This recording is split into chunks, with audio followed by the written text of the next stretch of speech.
नमस्कार, मैं हूं संदीप चौधरी। आज सबसे बड़ा सवाल जो देश के सामने खड़ा है और उसे सीधे सवाल के तौर पर आपके सामने जो मैं पेश करूंगा वो है बुढ़ापे की लाठी, बुढ़ापे का सहारा, सुरक्षा कवच। हर किसी को सुरक्षा कवच चाहिए होता है और सरकारी कर्मचारियों को जो ये सुरक्षा कवच मिलता है वो मिलता है पेंशन के रूप में, बल्कि मैं कहूं मिलता था पेंशन के रूप में। लेकिन अब इस सुरक्षा कवच को लेकर एक असमंजस बना हुआ है सालों से। वो पृष्ठभूमि भी आपके सामने रखने वाला हूं, पर चर्चा क्यों?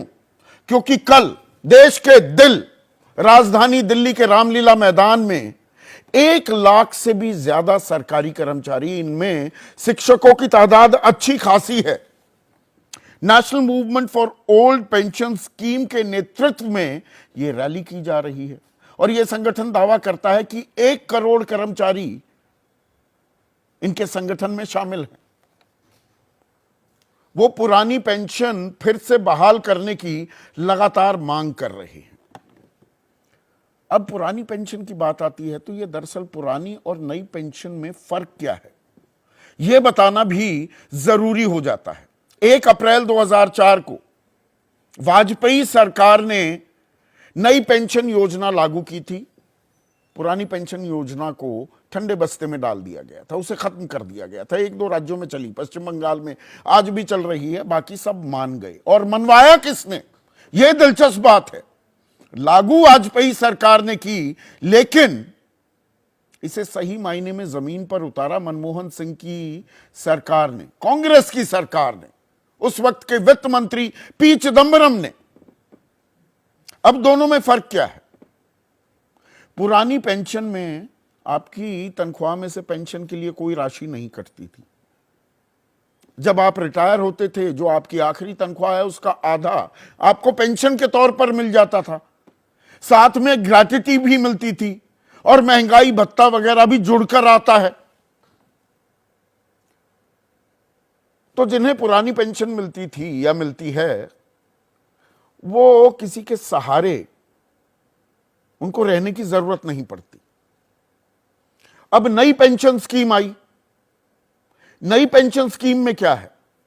10% आपकी तनख्वाह में से कटता है, आपकी बेसिक सैलरी का 10%। 14% सरकार भी देती है, पर कोई ग्रेच्युटी नहीं बनती। और क्या रकम आपको मिलेगी यह कोई तय नहीं है, क्योंकि जो आपसे पैसा लिया जाता है वो पीएफआरडीए बाजार में लगाता है और उसी में से आप 25% हिस्सा निकाल सकते हैं, 40 निकाल सकते हैं। बाकी एन्युटी के तौर पर उसी में पड़ा रहेगा जब आप सेवानिवृत्त भी हो गए। तो कर्मचारी परेशान है। अब उत्तर प्रदेश का मैं आपको उदाहरण दूं, शिक्षकों का ही। एक जनाब बनारस के हैं, पढ़ाते थे। आखिरी तनख्वाह थी 84,000 रुपए प्रति माह, 84,000 कुछ रुपए। उनको पेंशन मिलती है 2,100 रुपए की। एक और शख्स 78,000 रुपए आखिरी वेतन था, पेंशन मिलती है 1,600 रुपए की। अब इस पर मांग तो ये बड़े दिनों से चल रही है, पर राजनीति हावी होने लगी है। और यह राजनीति कब से हावी हुई? यह राजनीति हावी हुई हिमाचल प्रदेश के जो चुनाव हुए थे।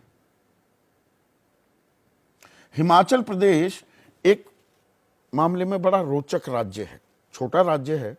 और हिमाचल के बारे में कहा जाता है कि हर परिवार में कम से कम एक शख्स सरकारी नौकरी करता है। वहां पर कांग्रेस ने पुरानी पेंशन योजना बहाल करने की घोषणा कर दी और जीत भी हो गई। उसके बाद राजस्थान हो या छत्तीसगढ़, यहां पर कांग्रेस की सरकार है। झारखंड में साझा सरकार, वो हिस्सेदार हैं, जूनियर पार्टनर हैं। और पंजाब में आम आदमी पार्टी की सरकार ने पुरानी पेंशन योजना बहाल करने का ऐलान कर दिया, तो ये गले की फांस बन जाएगा क्या? ये सवाल उठने लगा। पर उससे पहले एक और सवाल आड़े आ गया। अब 35,000 करोड़ रुपए राजस्थान के जो सरकारी कर्मचारी हैं उनके पीएफआरडीए के कॉर्पस में पड़े हुए हैं। राजस्थान सरकार ने बहाल की पुरानी पेंशन योजना, कहा जी वो 35,000 करोड़ रुपए हमें वापस दे दो। वित्त मंत्री, वित्त मंत्रालय ने और पीएफआरडीए ने कह दिया कि नहीं, जो नियम के तहत 2013 का जो कानून है उसके तहत ये पैसा वापस तो दिया ही नहीं जा सकता, ये तो बाजार में लगा रखा है। ऐसे ही 18,000 करोड़ पंजाब के कर्मचारियों के हैं, 17,000 करोड़ से ज्यादा छत्तीसगढ़ के कर्मचारियों के हैं, 8,000 करोड़ रुपए हिमाचल और झारखंड के कर्मचारियों के हैं। अब कर्मचारियों का हाल वो हो गया कि आसमान से गिरे और खजूर में अटके। वो पुरानी पेंशन योजना पर जाना तो चाहते हैं, पर जाएंगे तो उनको कितनी मिलेगी पेंशन यह अभी तय नहीं है। सरकार कह रही है कि हम तो देंगे नहीं, ना वो कानून में बदलाव करने को तैयार है और ना ही पुरानी पेंशन को बहाल करने के लिए तैयार है। उसमें तर्क क्या दिए जा रहे हैं? अब ये दूसरा पहलू, नीति आयोग कहता है कि भाई करदाता पर बोझ बढ़ेगा, अर्थव्यवस्था के लिए खतरनाक बनाता है वित्त मंत्रालय। केंद्र सरकार कहती है कि हम इसीलिए कोई विचार नहीं कर रहे हैं। अब ये आर्थिक बोझ क्या है, यह भी आपको समझाना जरूरी है। हिमाचल प्रदेश की ही बात करें तो हिमाचल प्रदेश का जो पेंशन बिल था, यानी कि पेंशन का जो भुगतान था, वो 591 करोड़ का था 2004-05 में, आज से 18 साल पहले। 2021-22 में यह बढ़कर 7,082 करोड़ हो गया, यानी कि लगभग 12 गुना बढ़ गया। और जो अपना राजस्व जो खुद कमाती है हिमाचल सरकार, ओन टैक्स रेवेन्यू जिसे अंग्रेजी में कहते हैं ओटीआर, उसका 76.75% हिस्सा तो पेंशन देने में चला जा रहा है। तो अगर पुरानी पेंशन योजना बहाल हो गई तो ये हाल क्या वो हो जाएगा कि घी तो पिया जा रहा है या घी पिलाया तो जा रहा है, लेकिन कर्ज लेकर, और ये कर्ज की अदायगी कौन करेगा? हमारी युवा पीढ़ी, आने वाली पीढ़ियां। पंजाब में 2004-05 में 1,514 करोड़ का पेंशन का बिल हुआ करता था, वो बढ़कर 2021-22 में 11,167 करोड़ हो गया, 7.25% से ज्यादा। राजस्थान 1,626 करोड़ से बढ़कर 25,473 करोड़ हो गया, 15.5% बल्कि मैं कहूं 15.25% ये बढ़ गया। और यही हाल छत्तीसगढ़ का भी है। 534 करोड़ जो पेंशन में दिए जाते थे 2004-05 में, 2021-22 में ये बढ़कर 6,609 करोड़ हो गए, लगभग 12.5%। तो ये तर्क तो बड़ा अच्छा लगता है, भाई करदाता पर बोझ बढ़ेगा, अर्थव्यवस्था का बंटाधार हो जाएगा। 10,05,913 करोड़ रुपए जब बट्टे खाते में डाल दिए जाते, सदन के पटल पर दिया हुआ जवाब है ये एनपीएस को लेकर, तो कोई उफ नहीं करता। पर जो सारी उम्र सरकारी नौकरी करे, यानी कि देश सेवा करे, उसको पैसे देने की बात आए तो गुणा भाग और गणित और अर्थव्यवस्था समझाई जाती है। इसमें भी एक खास पहलू है। ये कानून बनाने वाले जो हमारे सांसद हैं, हमारे विधायक हैं, ये पुरानी पेंशन ले रहे हैं। एक बड़ी दिलचस्प बात आपके सामने पेश करूं तो आप बिल्कुल उछल पड़ेंगे अपनी कुर्सी से। अभी कुछ समय पहले तक, पंजाब का उदाहरण दे रहा हूं, वहां पर क्या सिस्टम था कि जितनी बार के विधायक हो उतनी बार की पेंशन, सांसद बन गए तो वो पेंशन भी जुड़ गई। एक जनाब को तो 6.25 लाख रुपए महीना पेंशन मिल रही थी। भगवंत मान ने अब वो सिस्टम खत्म कर दिया कि एक ही पेंशन मिलेगी, ये नहीं कितनी बार चुने गए हो। कई राज्यों में ऐसा है, कई राज्यों में कुछ और है, पर आम जनता, आम सरकारी कर्मचारी को नई पेंशन योजना, सांसदों विधायकों को पुरानी पेंशन क्यों?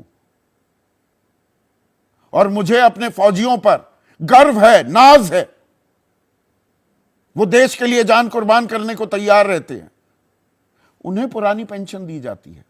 पुरानी पेंशन योजना चल रही है फौज में, पर बाकी सरकारी कर्मचारियों को नई पेंशन योजना। दिल्ली हाई कोर्ट ने आदेश दिया था, 8 हफ्तों में जवाब तलब किया था केंद्र सरकार से कि अर्धसैनिक बल, BSF, CRPF, CISF, Assam rifles, इनको क्यों नहीं देते भाई पुरानी पेंशन? सुप्रीम कोर्ट ने हालांकि इसे खारिज कर दिया। तो हमारे पैमाने अलग अलग क्यों हैं? और ग्लोबल पेंशन इंडेक्स, हम अपनी बुजुर्ग